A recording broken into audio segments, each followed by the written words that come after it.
Welcome to our channel Telugu Prabha.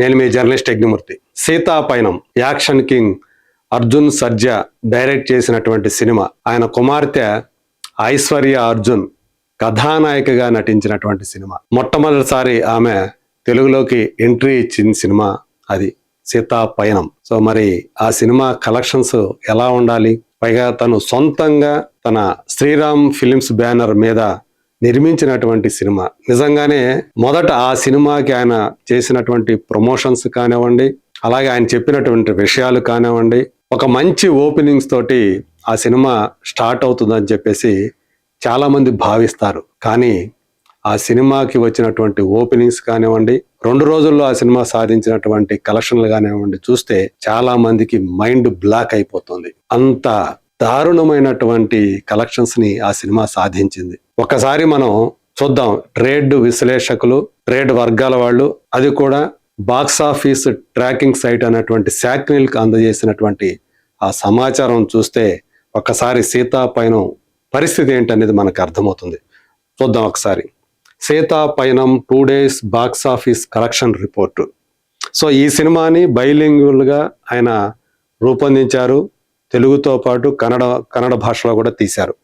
So Telugu version వచ్చేటప్పటికి 2 రోజుల్లో సాధించినటువంటి కలెక్షన్ 0.34 crore, అంటే 34 లక్షల రూపాయలు మాత్రమే. అందులో మొదటి రోజు వచ్చింది 16 లక్షల రూపాయలు, రెండో రోజు వచ్చింది 18 లక్షల రూపాయలు. ఈ సినిమా 14వ తేదీ రిలీజ్ అయింది, అంటే శనివారం రోజు రిలీజ్ అయింది. శని ఆదివారాల్లో వచ్చినటువంటి కలెక్షన్ ఇది.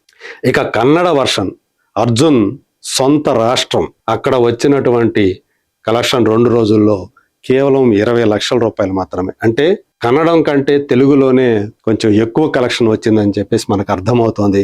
అందులో మొదటి రోజు వచ్చింది కన్నడ వర్షన్కి కేవలం 11 లక్షల రూపాయలు, రెండో రోజు వచ్చింది 9 లక్షల రూపాయలు మాత్రమే. ఇక తమిళ వర్షం చూద్దాం. చూడండి, ఇది 2 రోజుల్లో సాధించినటువంటి కలెక్షన్ 10 లక్షల రూపాయలు. మొదటి రోజు 5 లక్షలు, రెండో రోజు 5 లక్షలు, కలిపితే 10 లక్షలు వచ్చింది. ఇక మలయాళం వర్షన్, అంటే 4 భాషల్లో ఈ సినిమా రిలీజ్ చేశారు. అక్కడ వచ్చింది కేవలం 2 లక్షల రూపాయలు మాత్రమే 2 రోజుల్లో. అంటే మొదటి రోజు 1,00,000, రెండో రోజు 1,00,000, అటు ఇటు ఉంటుంది అనమాట ఖర్చుగా. సో యావరేజ్ చేసుకుంటే అది, అంటే కేవలం 2 లక్షలు వచ్చింది. మొత్తంగా చూసుకుంటే టోటల్ కలెక్షన్ 66 లక్షల రూపాయలు మాత్రమే నెట్ కలెక్షన్.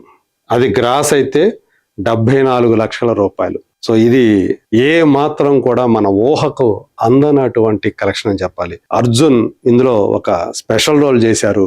అలాగే ఆయన మేనలుడైనటువంటి Kannada star actor, star hero Dhruva Sarja కూడా ఒక క్యామియో చేశారు, ఒక యాక్షన్ ఎపిసోడ్ చేశారు. అయినప్పటికీ కూడా సీతాపైనం ఆడియన్స్ ని ఏ మాత్రం ఆకర్షించలేకపోతుంది. ఆ సినిమా ఆడుతున్నటువంటి థియేటర్ల వైపు రప్పించలేకపోతుంది. ఐశ్వర్య సీత అనేటువంటి క్యారెక్టర్ చేశారు. సో సీతాపైనం అనేటువంటి టైటిల్లో ఉంది. ఆమె ఒక చోట నుంచి ఇంకో చోటకి బయలుదేరింది. ఆ మధ్యలో ఆమెకు అభి అనేటువంటి ఒక యువకుడు తగిలాడు. తన కారు చెడిపోయింది, లిఫ్ట్ ఇవ్వమని అడిగాడు. సో ఆయన అతను ఎక్కించుకొని అతని ఊరికెళ్ళి దింపింది. సో ఆ ప్రయాణం ఎలా జరిగింది, ఏమైంది, వాళ్ళిద్దరి మధ్య ఏర్పడినటువంటి అనుబంధం ఈ క్రమంలో దేనికి దారితీసింది. సో ఇది సూక్ష్మంగా కథ.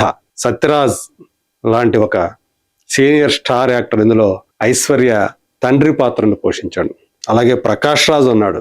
ఇలాంటి హేమాహేమీలు ఈ సినిమాలో నటించారు. సో అయినప్పటికీ కూడా సినిమా ఏ మాత్రం ఆడియన్స్ ని అట్రాక్ట్ చేయలేకపోతుందని చెప్పేసి ఈ కలెక్షన్లే చెప్తూ ఉన్నాయి.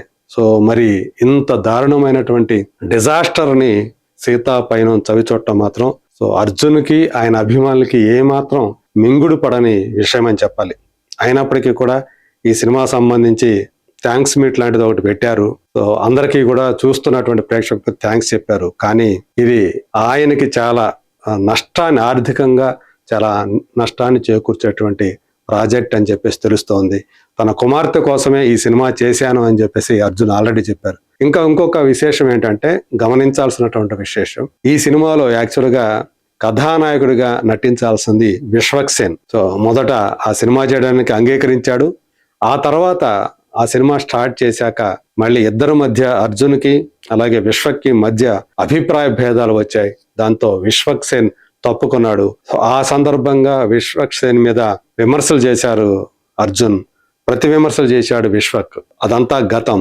సో ఈ మధ్య ఇదే సంగతి మాట్లాడుతూ అదంతా గతం, ఇంకా ఇవన్నీ జీవితంలో భాగం లాంటివి. నేను విశ్వక్ సేన్ వాళ్ళ అమ్మ పెట్టినటువంటి అన్నం తిన్నాను వాళ్ళ ఇంట్లో, అందువల్ల విశ్వక్ సేన్ సినిమా ఆడాలనే కోరుకుంటాను. ఎందుకంటే ఇదే సమయంలో విశ్వక్ సేన్ సినిమా కాకతాళీయంగానో, యథాలాపంగానో, లేకపోతే ఇంకో విధంగానో, మొత్తానికి 13వ తేదీ అది మన ముందుకు వచ్చింది ఫంకీ.